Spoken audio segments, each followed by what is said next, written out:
everyone. Thank you for joining me for another episode of Get Ready. Very excited today to be talking to my friend, Dr. David Gruder, who I have known for as long as I've been in energy therapy, since he was the president of ASEP when I first went to my first conference where I learned EFT. And although Dr. David Gruder's training is as a clinical and organizational development psychologist, now, after over 40 years in the field, he calls himself a recovering psychologist. Dr. Gruder has provided keynotes and training programs in 7 countries on 3 continents on over 100 topics. He was named by Radio TV Interview Report as America's integrity expert. Very cool.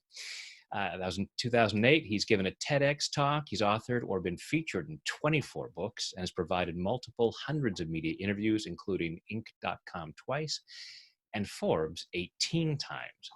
His biggest gift is turning high-minded principles, lofty intentions, and audacious goals into practical step-by-step skills and procedures that enable leaders, executives, managers, and work teams to walk their talk so they can have fun getting things done quickly, collaboratively, and productively without sacrificing their integrity, well-being, or cherished relationships.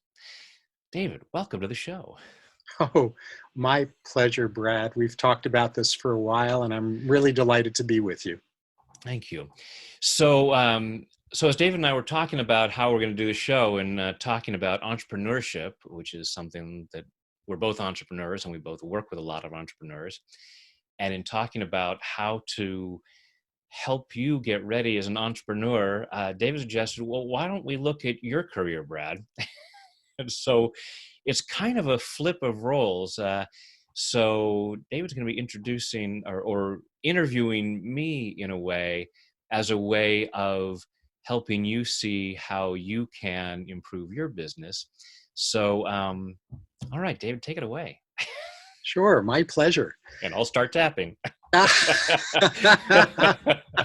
Even though I'm not used to being interviewed on my own show, I deeply and completely love and accept myself.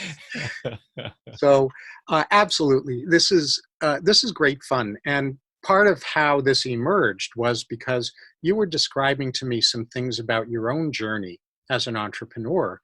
And in my career, I've done a lot of studying of people, the contrast between people who are natural at certain types of things. I've looked at a couple of different dimensions of this, but people who are natural at certain things and people who are deliberate in trying to excel in certain areas in order to see what we can learn from natural developers if we are deliberate developers.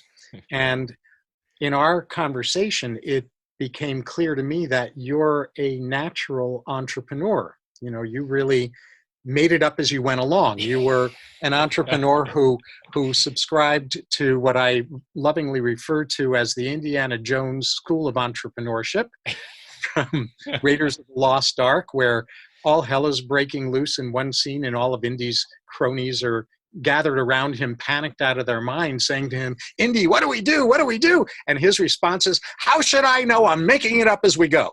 Exactly. And flying by the seat of my pants. Exactly. And yet it's those folks who succeed at doing it that way that actually are the way showers for those of us who want to succeed deliberately and we're not so intuitive.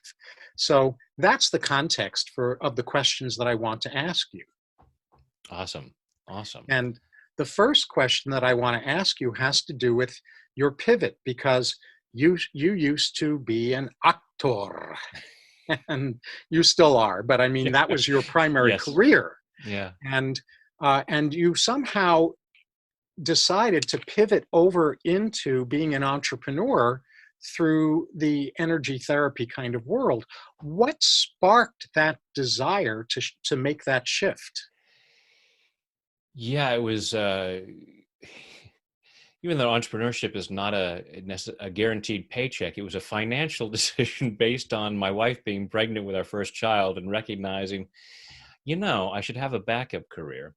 And instead of being drawn to a more traditional kind of job, I'd been fascinated with the power of the mind, and I decided to become a hypnotherapist. And I got trained in hypnotherapy, and opened that as my first practice.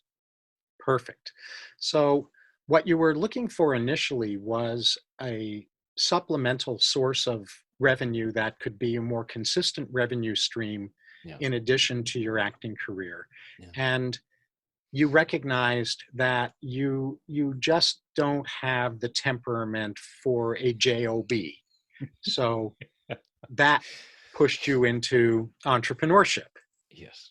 Yeah. Well, and I actually like to think that actors are entrepreneurs. I mean, ultimately, we can get to the place of everyone thinking that way. I can't remember if it was Brian Tracy who talked about always thinking of yourself as being an entrepreneur, thinking of your having your own business as a personal services business.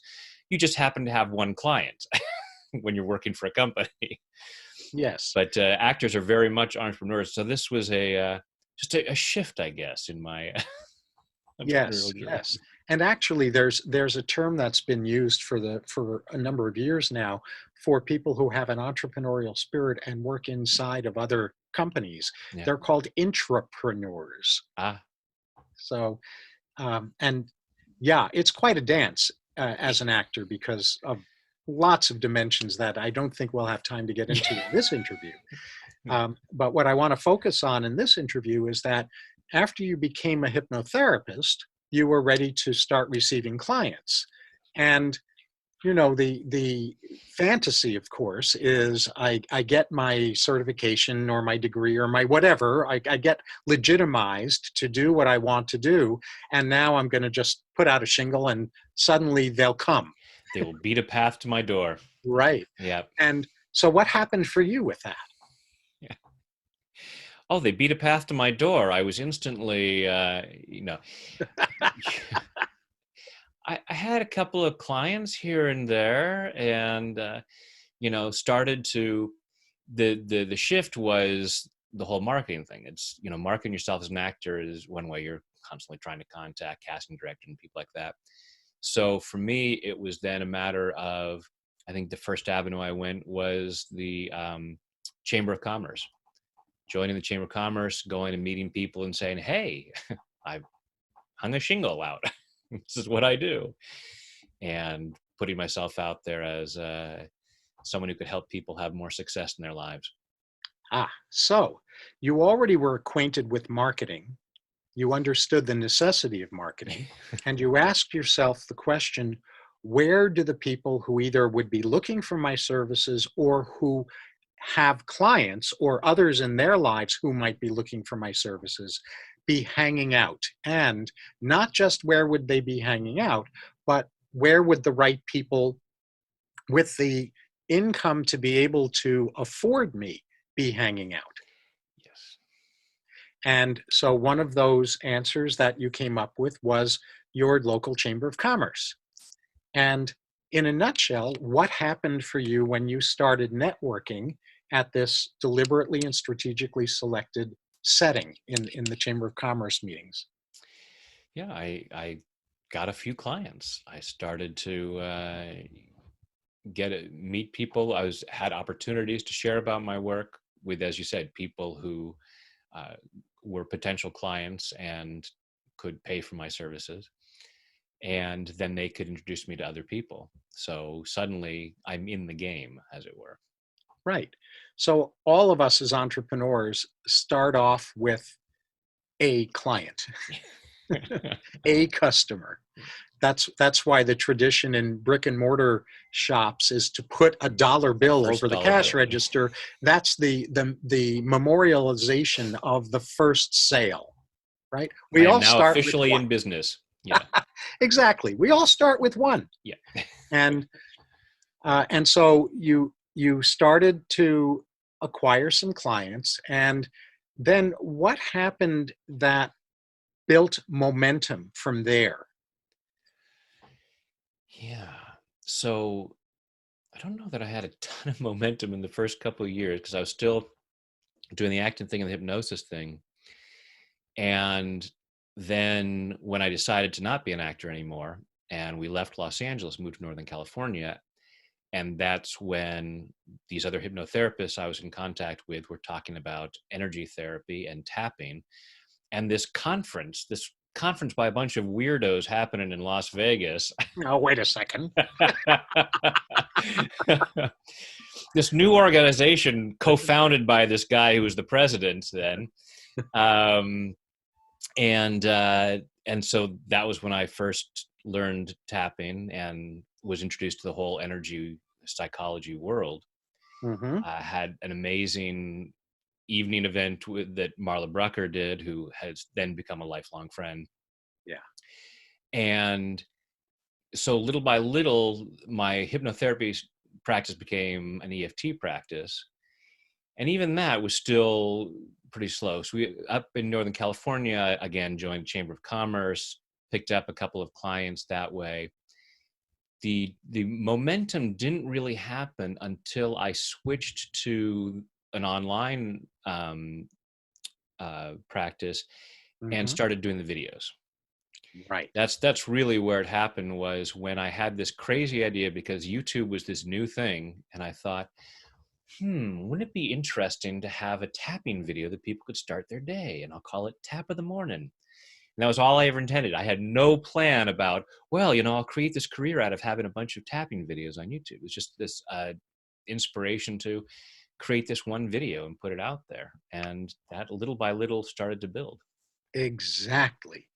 And so for those who are deliberate entrepreneurs rather than intuitive ones, as you were being, the gold there is has a couple of pieces to it. First of all, you started to specialize. You started to niche inside of hypnotherapy, where you were combining what you knew from hypnotherapy with what you were learning in energy therapies.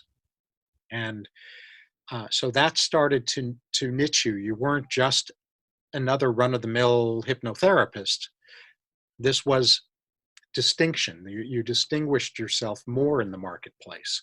And then from a marketing point of view, you realized that you had a much broader catchment area if you went online and you started to be doing remote consultations and remote sessions, because then the entire English speaking world, are you just fluent in English or in other Yeah. languages? Yeah. So in Je your parle case, un peu de français, but moi aussi. Um, but but since your main language is English, then your marketplace expanded to the entire English speaking world rather than being geographically limited. And what you did was that you followed your passion, but you didn't follow your passion in a willy-nilly kind of way. You followed your passion in a way that channeled what you already understood about marketing. And so here's this really kind of catchy, memorable title, Tap of the Morning. yeah. and it just started off as these videos that you were doing because you had some juice to do them.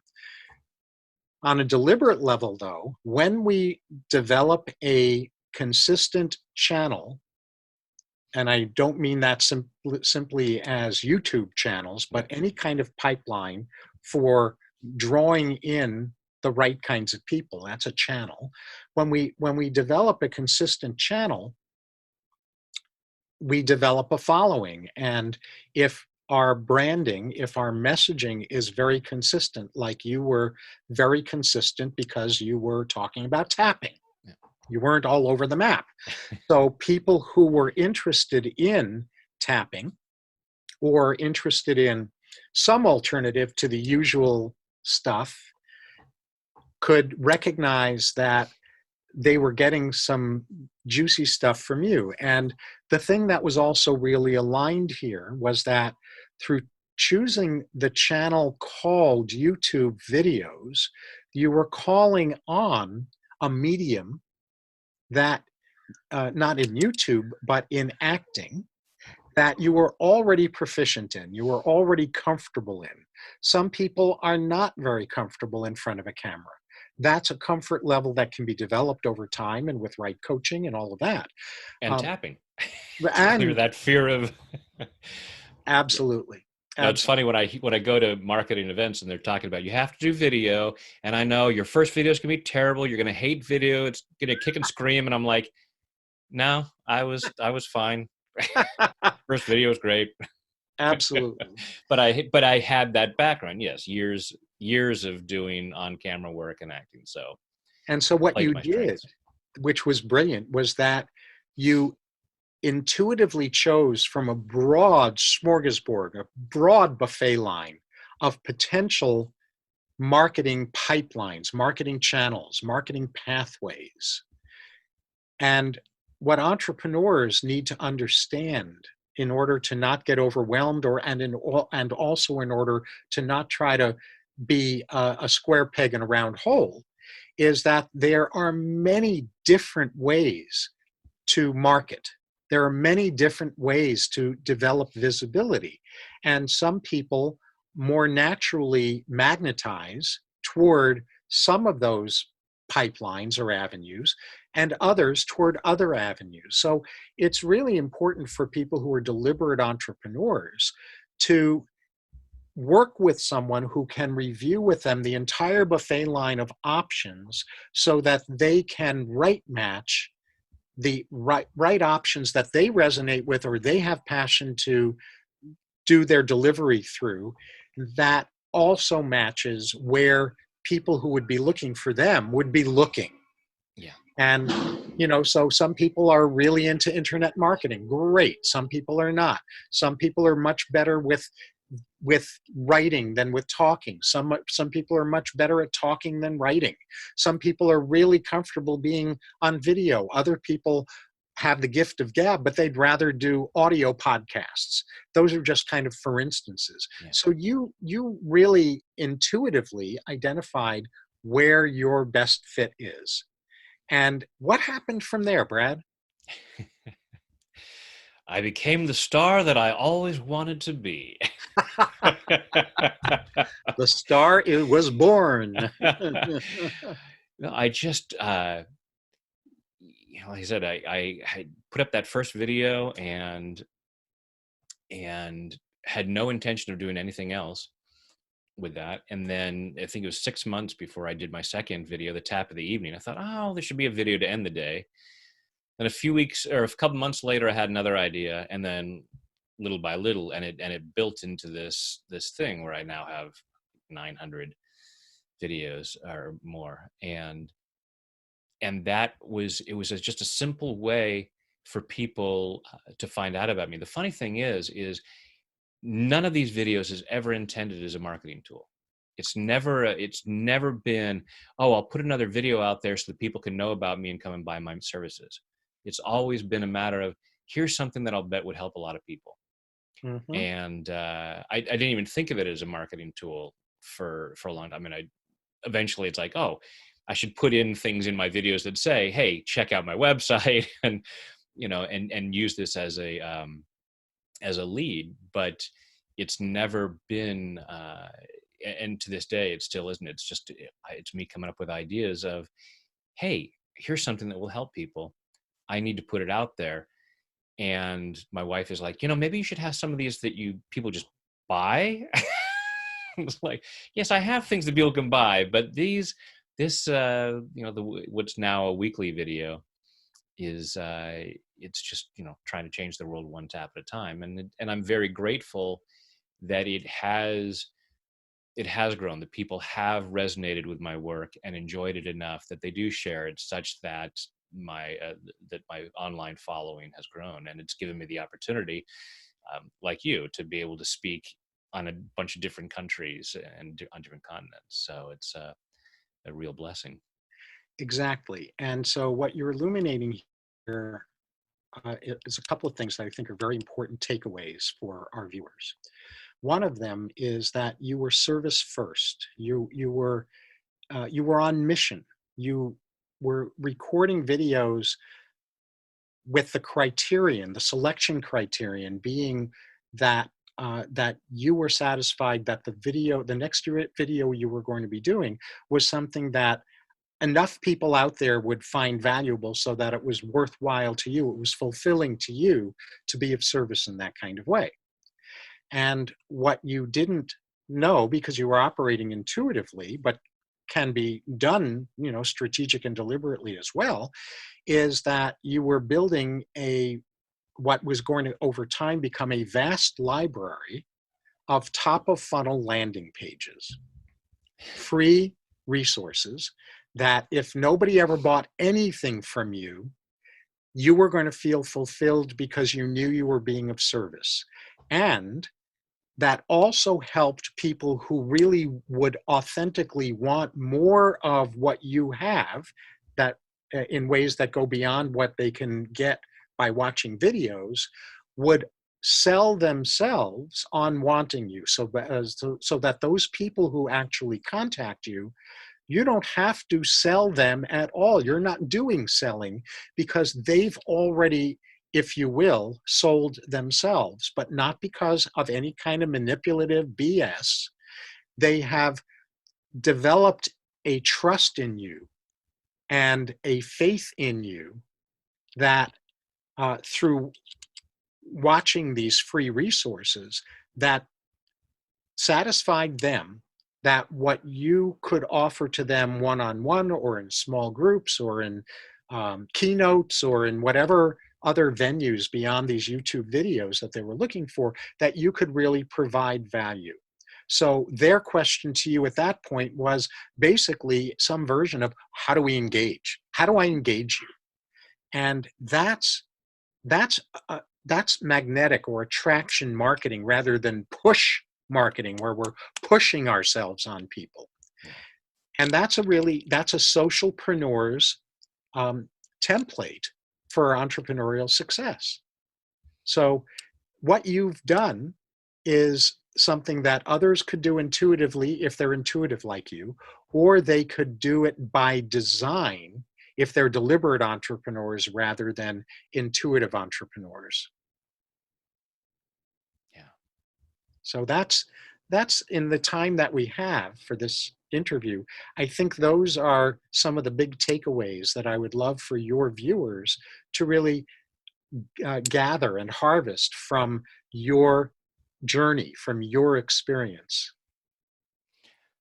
Well, thank you. You've made what I've done by the seat of my pants sound so much more brilliant. But you were intuitively brilliant. You just didn't do it by design. Yeah, yeah, But others can do it by design. yeah.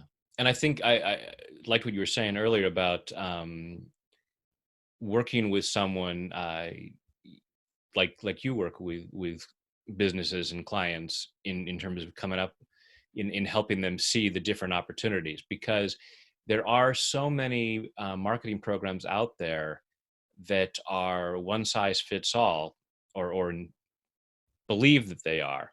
And it's like, what you need to be doing is this. And then another one will be saying, no, what you need to be doing is this. And the fact is, no, there are a lot of different ways. It's kind of like being a universalist in terms of religion. All the paths lead to success, but having someone like you, or to say, okay, what you're looking at right here is not the only option, and it may not be the best option for you. Mm-hmm. And there's what I've always liked about you. There are two key words. One that came up in the bio is integrity, because that has always been, for me, in terms of marketing and just the work that I do, it's just very important. It's like, the idea of making more money and having more success at the cost of integrity is of no interest to me, and it's not long lasting, and there's a price to be paid. The other one we didn't mention is willingness. So Yes. you had I don't know if you still use that, but for a long time, the business willingness works. Yes. And, which is such a key thing for, so when I called the show Get Ready, there's an expression of ready, willing, and able. And Yes. to me, it's actually ready, willing and able. To me, the word ready means we're both willing and able. And when we have that willingness, then it's much easier to go out and get the skills such that we're able. But when that willingness stops us, and that's one of the things that constantly tapping on myself as well as others is clearing what stops you from being willing. Right. Right.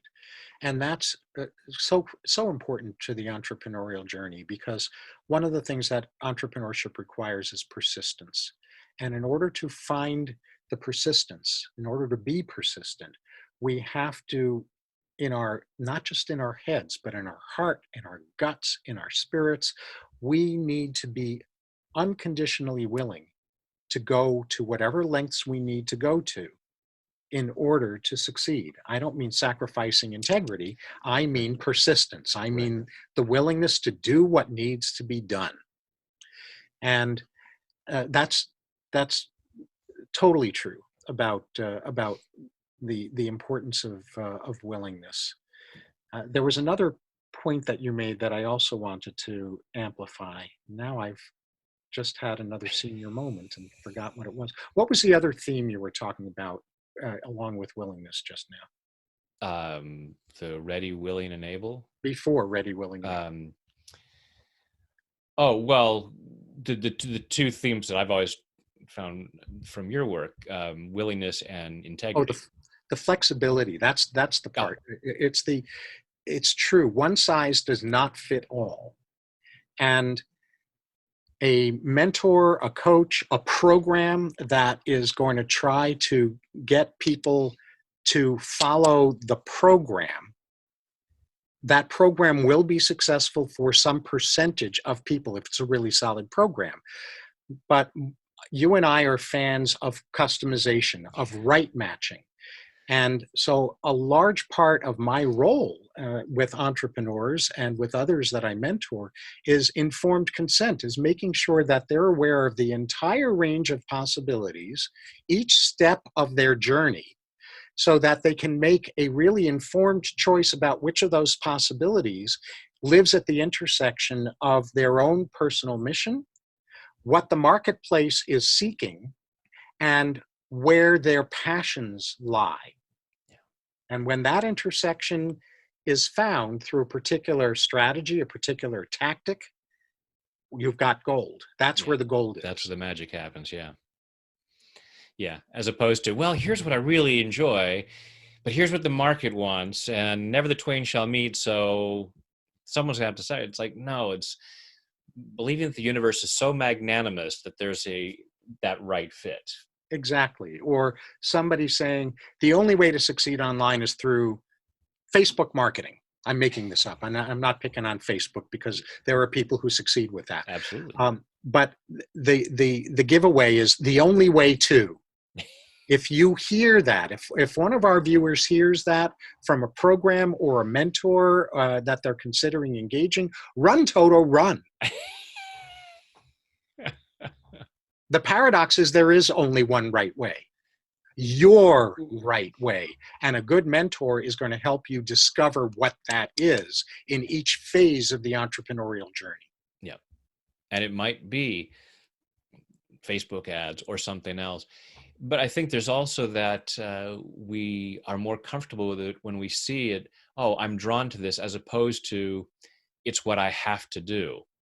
It's athletes who are forced to play a certain sport and they don't enjoy it until after they're not being forced anymore.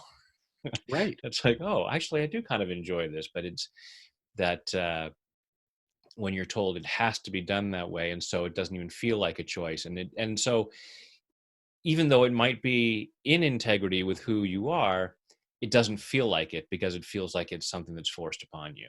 Absolutely. And then there's the issue of sequencing, because they're doing the right thing in the wrong order can be disastrous. Going after Facebook ads, for example, before you really are satisfied that your landing page that you're going to direct the ads, people who click on the ads to, is a high converting landing page, is a foolish waste of money on Facebook ads. You don't want to drive people to a landing page until you've already established that it's a high converting page. That's just one mini example of sequencing. You may want to start off organically before you start paying for stuff. To drive people someplace where you don't have a back end is a waste of money. So there are a lot of different sequencing dimensions that need to be taken into account in doing deliberate entrepreneurship. So that's another aspect that I think is very important that you actually did intuitively. You did right I sequencing. had built up I had online products. I'd already created some online things. I had a newsletter that I'd already been doing for a number of years prior to the YouTube. So I'd been building things up so that things were in place. And so when I first put my mug on YouTube, literally and figuratively, since it starts actually with a picture of a mug, which I hadn't even thought about in the mug. Sometimes it just happens because I'm, intuitive. Yeah, Uh, yeah, yeah, but yeah, there was already something there in place. absolutely. So Awesome. cool. Well, thank you. Thank you for sharing your expertise and disseminating my my slapshod. Well, no, it's just slapshod, but Intuitive. intuitive process. And I thank you for illuminating for me, but I believe it'll be illuminating also for the audience, for folks looking at, how do I become an entrepreneur? What is the best way to go about this? And should I do what this one person tells me is the only one way to do it? Yes. So, I'm so glad, because that was obviously the purpose of this, is for us to be of service and to provide illumination to those who are considering an entrepreneurial journey or who are already on one and are wondering why they're feeling like they're working and working and working and never having anything to show for it. yeah. Well, thank you for that. For you guys watching, you can find out a whole lot more about David at his website, www.drgruder.com. And you got lots of books and programs, and he talks a lot at events and all kinds of opportunities to take further advantage of your expertise. So definitely check that out. And I'm sure we'll be talking again soon. Indeed. Thanks so much, Brad. Thank you.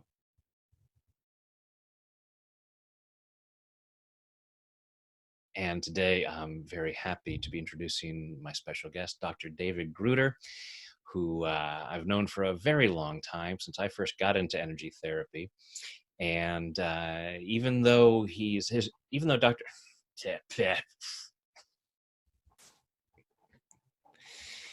Off to a fantastic start here. All good. It's all good. That's why we're not doing it live. Exactly.